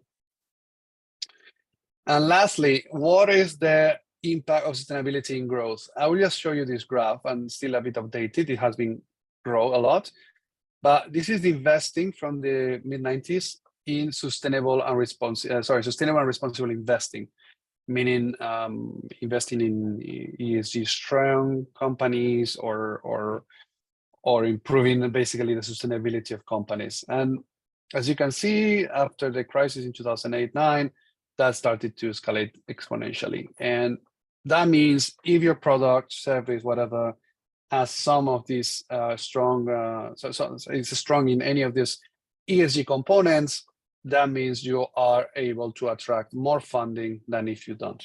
So take this not as a looming danger, like you have to be very well prepared to report and to work, but also to to get investment and to receive these kind of opportunities. And something like similar graph to this would apply to what the customers demand. If products that come from have some ESG label or certification, or the brand is known for being strong in ESG, that keeps growing and growing and growing. So again, take this as an opportunity. I always think about how sustainability is incorporated in whatever you do in your business. So that was everything from my side. I think I finished just in time for the Q&A. And yeah, thank you so much. I hope this was somehow interesting, and looking forward to hearing your questions. Thank you. Well, thank you so much, Raul. That was really great. Really so informative.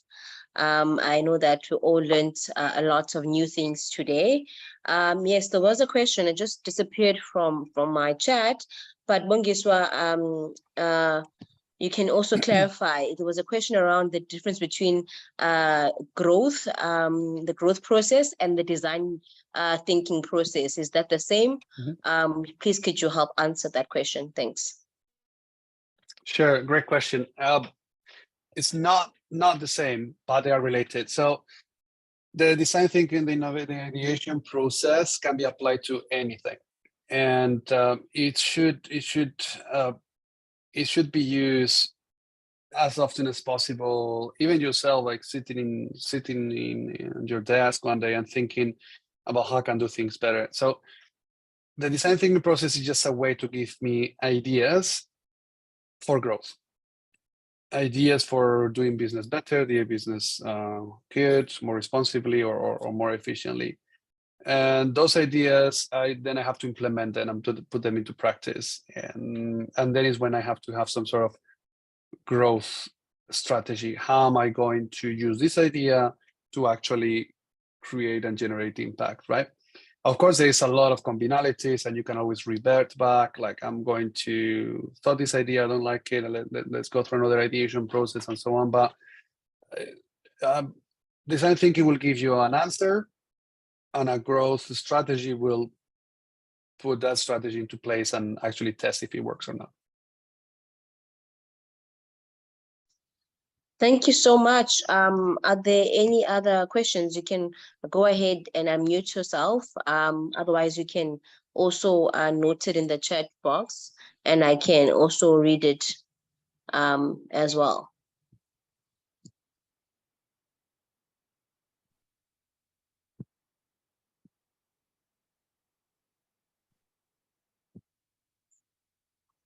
Okay, I see Bongiso was addressed. Thank you so much. Well understood there. Kutha says, I was told that by 2030 that AI and robotics would take over. How do we stop this or make our business work without it? That is a great question. So how do we, if you can please answer that question. So how do we stop it, or how do we make our businesses work within this new context we're finding ourselves of AI? Well, first, it depends on what you do. Taking over, it's a strong word. Like, think 200 years ago, everybody had horses, and then in 100 years, people had cars, and cars took over. But that doesn't mean the world ended, right? Or people didn't go bankrupt. Like, it was the other way around. Like, people had more opportunity. So first, it's not like a takeover per se. It's just like integration of technology that is going to make business more capable of doing things better. So it's as simple as that. It's a way that is coming, and its technology is available. And as I said, if you know how it works and what is good and what is bad, and how to more or less use it, without having to be, it's going to be democratized, meaning like any business will have access to this. Like, you can use ChatGPT now. You and the biggest company in the world have the same access to it, right? So why not? It's all this technology packed in a way, like you can actually, without knowing anything about digital technology, You can just ask something and the technology will be in use for you. So that's helpful, right? So in that way, as far as you're aware of how things work and what exists and how can you use it, there's nothing to be concerned about. Just everybody will have access to the same thing. If you learn how to use it better than others, better. You don't need to be a digital expert. There are people who take care of that. Just be sure that you know what the technology does and what can I do for you, and be creative. How can I use this in my favor? And generally speaking, something that I think will be missing is the human touch, the one-to-one conversation, the talk to clients, the trust. There's no AI or robot that will be able to change that. So if your sector is particularly vulnerable to that, if you think like your business, your job is endangered by this technology growing, then you can either like start dominating this technology or start understanding it or seeing how can you reuse it to do your work better. Or you can go the other way around and pivot your business model towards a more human approach. What I'm able to do that a machine does not. A machine is not able to do many things yet. So that's another way of looking at it. But again, I have nothing to be concerned about. Thank you so much for that. And I mean, as you're mentioning that also, a lot of our entrepreneurs in the program, they are nail technicians. And so while they might develop, let's say, a technology that can paint nails nicely, but people also go there in the salon to have conversations and have therapy. Exactly. And machines can never replace the experience of genuinely having someone there to talk to you. So thank you so much for that insight. Bongiswa, you can unmute yourself and go ahead and ask your question. Oh, hi. Hi, Zippo. Can you hear me? Hi. Hi, Yes. hi, Raul. Yeah. Thank you so Hi, much for an awesome presentation. It's very informative. I just wanted to find out from you how do I make the innovation side or the technology side really complement my business instead of, because it feels like for me, if I have to, I do kind of use ChatGPT at this point in time, but it feels like it's taking away my creativity, because once I get these prompts and everything that I must say in my business, I can Google aim a vision now, and it can be something that's summarized to fit my needs or my business. It feels like it's limiting my organic creativity because I'm not a creative. So I'm trying with the steps that you were talking about, how to ideate, to find the problem, what do clients need? It feels like I'm more relying on the machines or the ChatGPT now to give me that type of information. How do I marry, or how do I make it more a complementary service instead of something that's reliant that I'm reliant on? Because these documents, they go out there, and I'm sure as a technology person, you will identify immediately if it's ChatGPT. You know exactly that text is not, it's not normal. It's even if I try to regenerate and try to make it look like it's my type of writing. So yeah, I love it, but I just want to figure out a way of making it, not limit the other side of the little bit of creative juice that I might have. So yeah. Totally agree. It's our decision, right? The way I use it, for example, they're too funny. Well, I'll just give you two examples on how to use this the other way around. Instead of thinking like, okay, rely on completely on it, yes, use it to trigger your creativity. Ask for ideas, ask for concepts, ask for examples, and that will just give you broader understanding, because you have one brain, right? But that stuff have most of human knowledge condensed in text, available. You don't have that. You're a human, so use it the other way around. Like it's like I want to design a prompt for my website or a LinkedIn post or whatever. Like, give me talking points, or give me ideas, or what are people talking about, like what people will talk about, and you just take that and then you write it yourself, or you generate the ideas yourself. Use it as a way to reach where your human brain doesn't reach.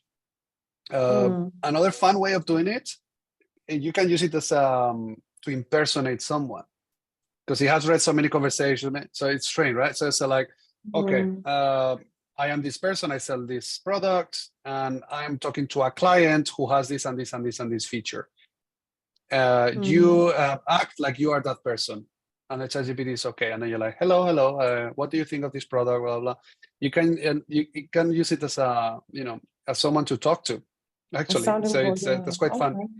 Yeah, that's quite fun, and that can give you ideas. Yeah, so use it to trigger ideation. No need to, you know. I have to acknowledge, like, sometimes, you know, you have to send emails or like content or whatever website, and then it's like you're so tired, you've done it so many times, so you don't know what to say, and you're very tempted to Control-C, Control-V. But I think it's easier to just like give me ideas, and I use these ideas, and I have something that the tool doesn't have, which is a creative brain, as you said. They just copy paste, it's a parrot. A very nice, a very smart parrot, but a parrot. But you're a human, right? You cannot condensate all the human knowledge in your brain, but you can create things from scratch, and the machine cannot. So just think about it like something where all the information in the wall is stored, and try to extract the things that you want. And if you use it in this way, you can do both things. Okay, thank you so much. Well, wonderful. Thank you so much, Mangisa, for that question. Thank you all for that engaged response. Are there any other questions? So what we'll do is to also share as well this presentation with you all, so that we'll put it on our Google Classroom, so that you can also grapple with these concepts as well as you go throughout the program. And also, like Raul was saying, that also take time to Google in depth if you want to, you know, also interrogate some of these concepts. So you'll still have time to go back to this recording as well, to go back to the notes and deal with, and also you can, if then you have questions, you can pin them down on the classroom, and then we can also send Raul and see if he's able to maybe respond to those questions. If there are any questions, once you have taken time to deal with the concepts, because these concepts are very new to many of us. It might take time to sit with them before having those questions. Oh, is that a new hand or is a previous hand? If it's a new hand, you may go ahead. It's a new hand. Okay, From great. an old Please go person. ahead. Sure. All right. I wanted to ask about the sustainability. The sustainability side of things. My background is in environmental management.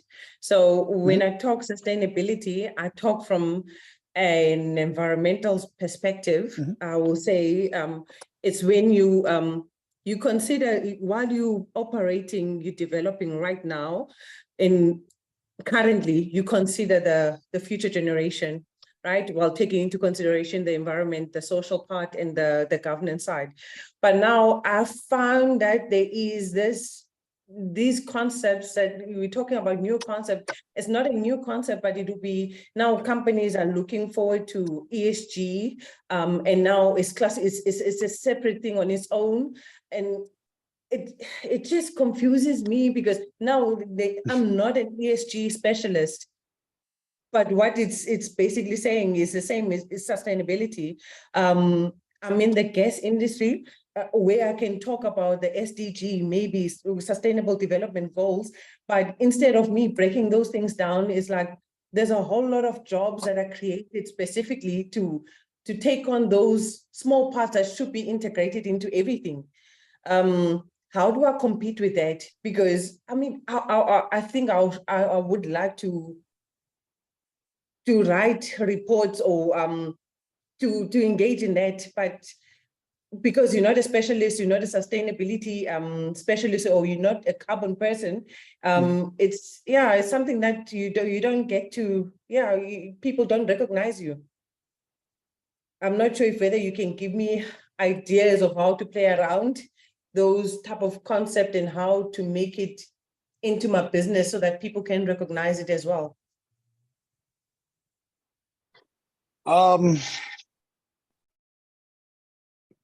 So the thing is, like, right now the demand is really high for these kind of services because there's something new and there's something feel very fluffy, very undefined and very blurry. So expert or not, I think it's more about the way you sell yourself, to be honest.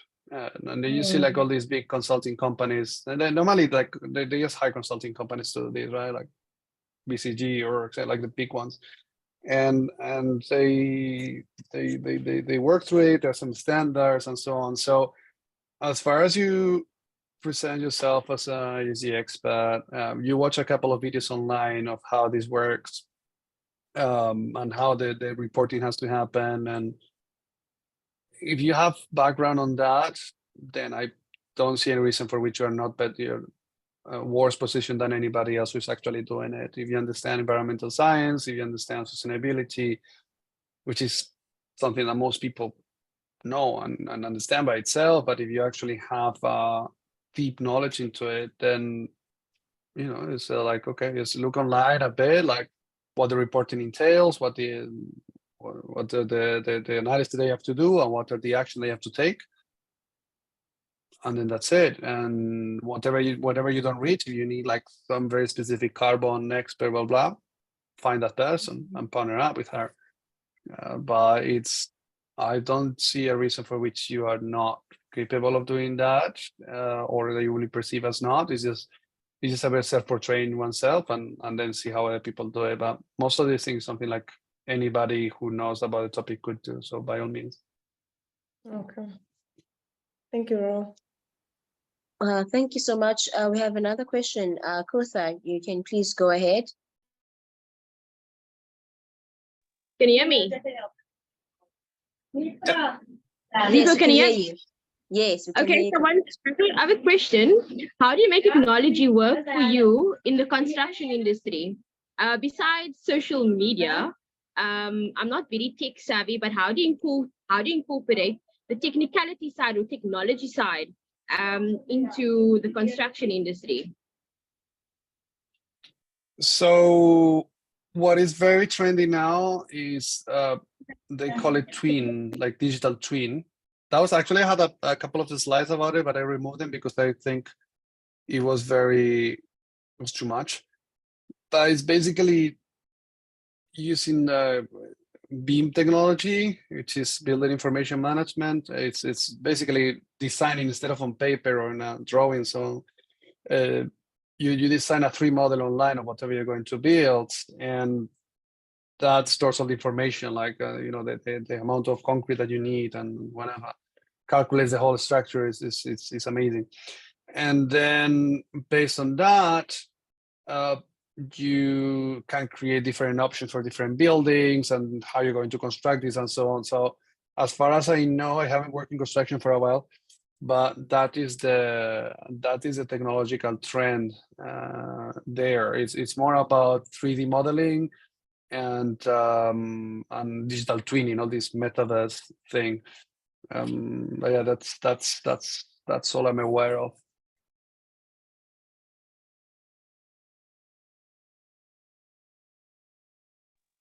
All right, thank you so much. There's a Shani said that she wrote a question directly to you, so you'll be able to see it on your side, Raul. So that she sent the question directly to you. Okay. It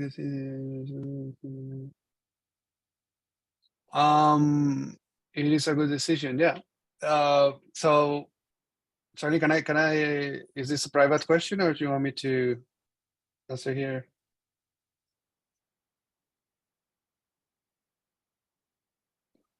Okay. So Sharon is asking me, moving to online sales, e-commerce, blah blah, if it's a good idea or not. I mean, it depends, but generally yes, right? Like the more channels you have, the more you expand the ways of reaching your clients. Remember the funnel, right? The more awareness you can say, and the more clients that can consider buying your product you have, the more likely it is that you will convert, right? So why not? You don't have to be stuck in one idea. And again, remember, like the most important thing is, before moving my entire business towards a new idea, test it. Like, check there, you can create a website, e-commerce website for like $20 nowadays or less, and everything is already like templates, and so you only have to upload pictures and whatever. So test it, check how it works, go to the clients that you already have, send them like, okay, will you use this, and then sell them the link. Test it. Absolutely. It's of course, the more channels you have, the more your funnel becomes bigger and bigger, so more clients you can bring in, and so by all means. All right, awesome. Thank you so much. I'm sure you got that, Shanae. Ongiswa, we'll take you as the last question, since we have 2 minutes left, one actually. So you can please ask the last question. Right. Raul, I would like your advice in terms of if we do want to do training, but we want to move into the virtual reality space. Well, I've been advised that the virtual reality might not be the nicest. We must just maybe try what is the other one? Not the virtual, what is the other one? Where you use glasses to do the training. Augmented reality. Yes. So what do you think in the gas industry, it works like a plumbing, where people have to, there's certain items that needs to go into a certain part, you plug in, you connect, you do everything. It's very hands-on. What would you recommend in terms of that? Yeah. I would need more context. Again, try. I mean, anything can work as far as you think is a good idea. So for sure, that kind of I'm not sure about technical training like construction or very technical things. For general education, like something about what we're doing here, that kind of concept I know like is growing. I'm not sure for general education how much of a go it will have, because it's a bit unnatural, I think, but it seems it's growing, so I might be wrong. For technical education, I understand like for many professions they're starting to do that, even like doctors and so on.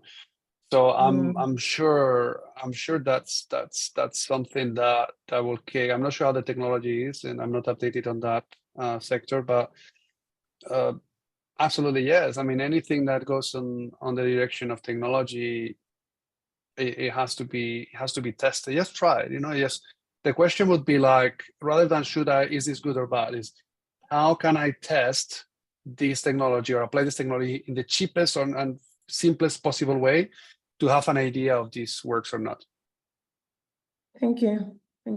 I'll try that. All right, thank you so much, Raul. It's now 1:02, so thank you so much.